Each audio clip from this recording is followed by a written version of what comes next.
Alors, évidemment, on va commencer par le commencement. Quand on voit l'affiche dans le métro, sur les colonnes Maurice et partout, on vous reconnaît immédiatement. Et immédiatement, il y a voilà, c'est ça le pitch. Oui. Une main blanche, une main noire, Voilà. c'est cette histoire-là. J'ai essayé de trouver un concept qui explique sans expliquer, parce qu'une affiche, évidemment, ça sert aussi c'est un transmetteur d'idées. Et je m'étais dit, tiens, alors j'étais parti sur une autre idée d'avoir mon visage comme ça en deux parties. Je trouvais pas ça très joli. Et puis on est arrivé à cette conclusion-là. Je trouvais ça assez juste de signifier mon spectacle, à savoir signifier mes origines arméniennes d'un côté, donc blanc caucase, et antillaise cocotier de l'autre. Voilà.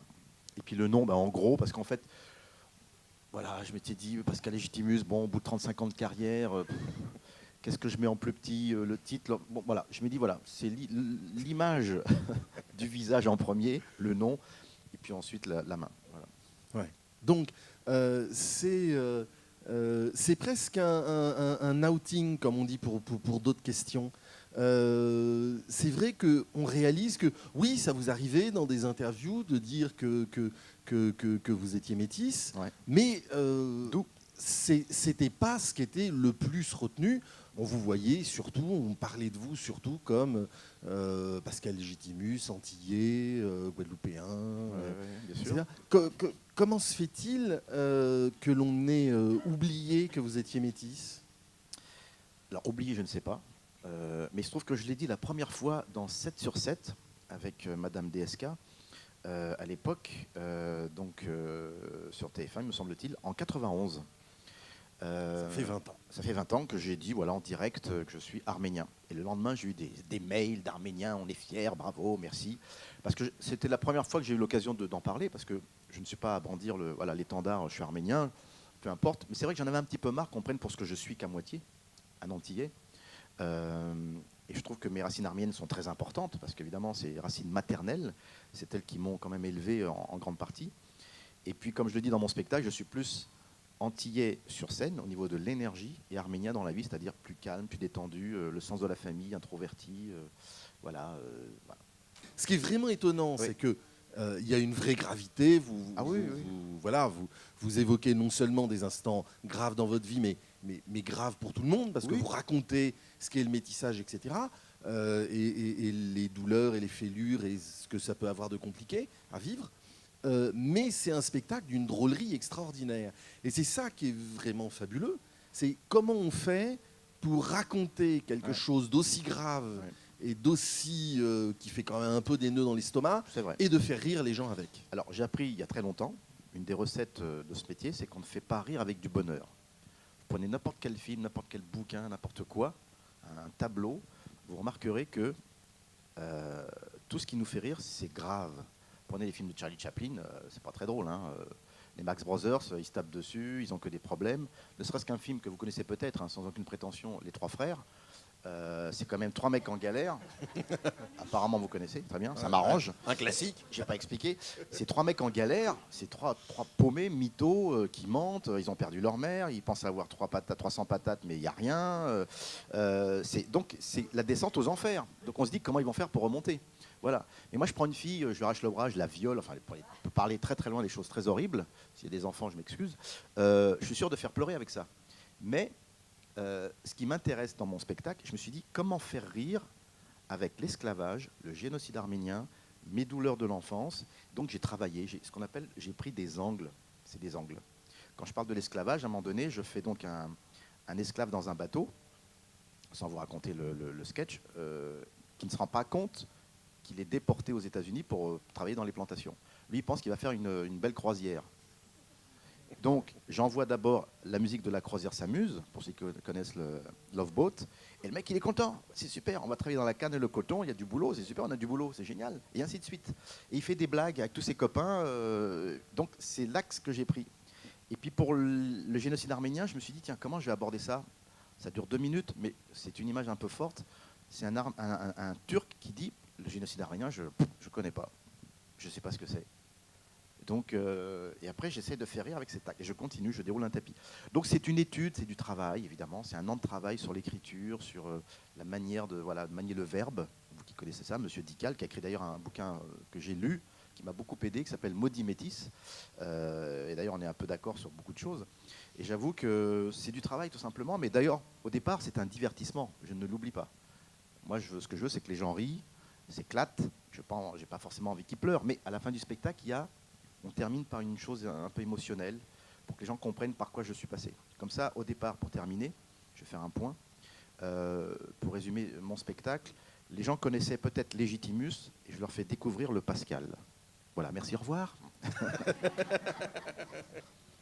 Alors, il y a quelque chose, quand on voit votre spectacle, qui prend un drôle de goût rétrospectivement, c'est que pendant des années, et je le confesse, j'étais dedans, pour nous journalistes, pour le public, pour les médias, vous étiez l'antillais de service. Ah, bien sûr. Bien sûr. Dès qu'il y avait un rôle d'antillais, on m'appelait.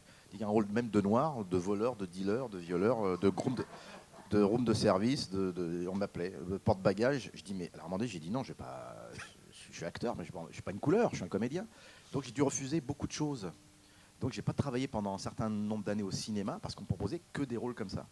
Le seul rôle que j'ai accepté vraiment, c'était L'œil au beurre noir, mais que nous avions initié avec Smaïn pour parler des problèmes des logements, du racisme. Donc à l'époque de SOS Racisme. D'ailleurs, Harlem Désir fait un petit passage, un caméo à l'intérieur.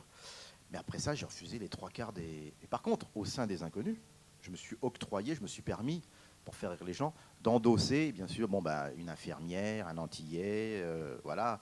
Mais parce que c'est au sein d'une troupe, et puis mes camarades faisaient également la même chose. C'est-à-dire que Didier Bourdon et Bernard Campan prenaient aussi l'accent, donc je n'étais pas le seul. C'est ça qui était amusant. Et je refuse tout le temps. Dès que j'ai un scénario, je vois noir, antillais, arabe, tunisien, pakistanais, je dis non, c'est pas pour moi. Moi, je joue le rôle de l'avocat ou du toubib ou du chef de la police. Mais non, mais pourquoi Denzel Washington, il a bien des rôles de mecs normaux. Pourquoi Ouais, mais c'est quoi Pourquoi Et j'ai pas de réponse, en plus. J'ai pas de réponse. Alors, maintenant, il y a l'aspect bankable. C'est-à-dire que maintenant, je suis à un niveau où on me propose des rôles normaux. Mais pour tous mes camarades qui débutent dans le métier, c'est un peu compliqué encore. Alors justement, vous étiez cantonné à ces rôles-là et à cette demande-là. Mais est-ce que c'est pas d'autant plus exaspérant que vous ne l'êtes pas complètement, que vous étiez... Non, j'ai la couleur entre deux chaises, donc c'est difficile de me situer, c'est vrai. Mais c'est ça mon problème. Le métissage, il y a 30 ans, c'était un défaut. Aujourd'hui, ça devient une qualité. Voilà, grâce à Obama un petit peu. Voilà. Avant, on pouvait faire chanteur ou footballeur ou coureur d'athlétisme. Maintenant, on peut faire président de la République.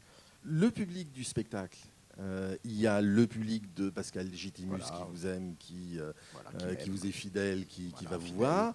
Il y a un peu des Antillais et un peu des Arméniens. Ça, c'est super. Ils s'entendent dans la salle? Ah oui, ils rient pas au même endroit? Ils rient pas au même endroit. Il y a même des Antillais qui font qui s'expriment.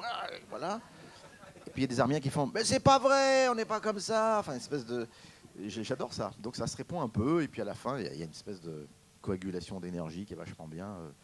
Mais c'est la première fois que je vois une salle comme ça, aussi colorée, de part et d'autre. Non, mais voilà. Rien que ça, déjà, ça me fait plaisir. Voilà. D'avoir réuni des gens différents, physiquement, bien sûr, et culturellement. Mais en tout cas, je raconte une histoire qui touche tout le monde. Ça faisait longtemps que vous aviez envie de faire ce spectacle, que vous aviez envie de parler de ça? Depuis hier, en fait. Et, oui. Enfin, je voulais pas en faire un spectacle, mais j'avais pris des notes comme ça sur des cahiers, sur mes impressions entre les deux familles, ce que j'avais vécu, parce qu'il y avait quand même des situations assez croustillantes, assez cocasses, aussi bien du côté arménien et antillais. D'ailleurs, un samedi soir, je dansais un zouk au sein de ma famille, et puis le samedi d'après, je dansais des danses folkloriques. Donc moi, là-dedans, j'étais un peu perdu, quoi. Donc j'en ai fait un sketch, c'est vrai, et puis enfin voilà. Il y a des choses qu'on ne peut pas raconter ou avec lesquelles on ne peut pas faire rire sur cette situation-là. J'étais au bout du bout dans ce spectacle, mais ce qui me plaît un peu, c'est que le personnage qui dit les choses les plus cruelles et les plus dures fait rire. C'est un oncle que j'appelle l'oncle Patoukian, qui dit vraiment des choses dramatiques. Et à chaque fin de phrase, j'arrive quand même j'entends les gens rire ou sourire. Et ça me fait plaisir, parce que j'ai réussi à faire passer ce message. Si on pouvait résumer le spectacle en une phrase, ça serait « il ne faut pas se fier aux apparences ». C'est vrai que ni à nos fréquentations. C'est vrai que Judas, lui, en avait de très bonnes, hein, donc on ne peut pas non plus. Voilà, donc ça sera un peu le résumé du spectacle. Faut pas se fier à ce que nous sommes. Faut aller chercher beaucoup plus loin. Ce serait ça la chute du spectacle. D'ailleurs, je dis un proverbe africain qui dit à la fin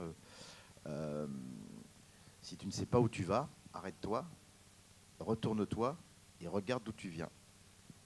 C'est la dernière phrase du spectacle. Et les gens, ils sont... voilà. Et la première phrase du spectacle, c'est que je dis « Bonsoir, je suis content de voir une salle noire de monde. » Voilà, oui, c'est début, fin. Maintenant, au milieu, vous venez me voir au Palace, si vous voulez.